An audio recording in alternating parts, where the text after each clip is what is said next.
আসসালামু আলাইকুম। যাদের বর্ডার নাম্বারের উপরে হরফ আছে তাদের জন্য আজকের এই ভিডিওতে বড় একটি সুখবর নিয়ে আসলাম। ভিডিওটি ছোট্ট হবে, তবে সুখবরটি অনেক বড়। প্রিয় সৌদি প্রবাসীরা, অনেকেরই কিন্তু বর্ডার নাম্বারের উপরে হরফ আছে। এখন আপনারা কিভাবে কাফেলা হবেন?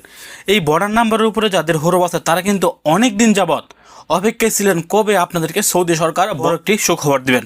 আপনাদের সুখবরটি ইতিমধ্যে চলে আসছে। যে সকল সৌদি প্রবাসীরা প্রাইভেট সেক্টরের আন্ডারে আছেন, অর্থাৎ ডোমেস্টিক ওয়ার্কার, যেমন আমেল মঞ্জিল, হাউস ড্রাইভার, আমেল তাব্বাক, আমেল খাদ্দামা, অর্থাৎ যারা বাসা বাড়িতে কাজ করেন, কফিলের ব্যক্তিগত কর্মী, আপনারা এই মুহূর্তে যদি আপনার বর্ডার নাম্বারের উপরে হরফ থাকে আপনারা কিন্তু এই হরফটি কাটিয়ে কাফেলা হতে পারবেন। সৌদি সরকার ইতিমধ্যে ডোমেস্টিক ওয়ার্কারদেরকে এই সুযোগটি দিয়ে দিয়েছেন। তবে এখানে কিন্তু আপনারা ভুল বুঝবেন না, যারা আমেল আইডি কিংবা কোম্পানিতে কর্মরত আছেন, যদি আপনাদের বর্ডার নাম্বারের উপরে হরফ থাকে তাহলে কিন্তু আপনারা কাফেলা হতে পারবেন না। আপনাদের সুযোগটি এখনও পর্যন্ত আসেনি, তবে সামনে আসলে আমি আপনাদেরকে জানিয়ে দেওয়ার চেষ্টা করব। সেই পর্যন্ত আমার এই চ্যানেলটি সাবস্ক্রাইব করে পাশে থাকা বেল বাটনটি অন করে দিবেন, যেন এরকম কোনো সুখবর আসা মাত্র এই ভিডিওটি আপলোড করার পর আপনাদের কাছে সবার আগে চলে যায়।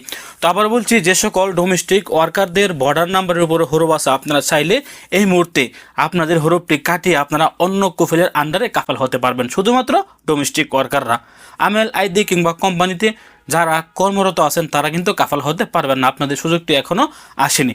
ভিডিওটি সর্বোচ্চ শেয়ার করবেন, শেয়ার করে আপনার আশেপাশে থাকা সকল সৌদি প্রবাসীদেরকে জানিয়ে দেওয়ার চেষ্টা করবেন। ভালো থাকুন, সুস্থ থাকুন। এরকম নিত্য নতুন আপডেট পেতে দূরপ্রবাস নিউজ ইউটিউব চ্যানেলটি সাবস্ক্রাইব করুন। আসসালামু আলাইকুম।